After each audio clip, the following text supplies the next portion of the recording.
ஊறுகாய் தாளிக்கிறதுக்கு ஒரு கடாயை அடுப்பில் வச்சு செக்கு நல்லெண்ணெய் தான் ஊற்றி சூடு பண்ணிகிட்ருக்குங்க.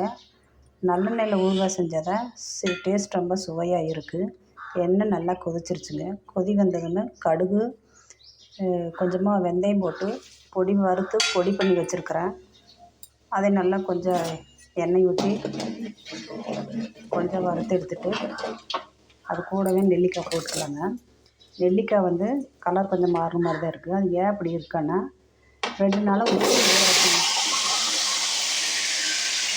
2 நாளாக உப்பில் ஊற வச்சதுனால அந்த நெல்லிக்காய் நேரம் கொஞ்சம் மாறி இருக்குங்க. கடுகு வெந்தயம் போட்டு நெல்லிக்காய் போட்டாச்சுங்க. அது கூடவே கொஞ்சம் மிளகாத்தூள் போட்டுக்கலாம்.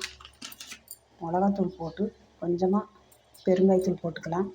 பெருங்காயத்தூள் போட்டு நல்லா கிளறி விடலாங்க. நல்லா கிளறி விட்டால் ஊறுகாய் சூப்பரான ஊறுகாய் ரெடி ஆகிடுங்க.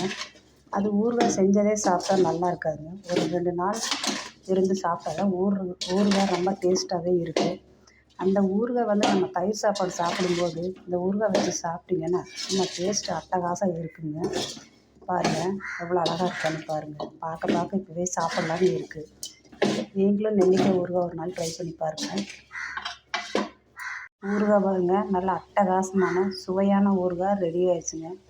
அது மணக்கிற சுவையை பார்த்தா இப்போவே சாப்பிடணும் போல் தோணுதுங்க. ஆனால் இப்போ சாப்பிட்டு நல்லா டேஸ்ட் இல்லை, கொஞ்சம் கம்மியாக தான் இருக்குது.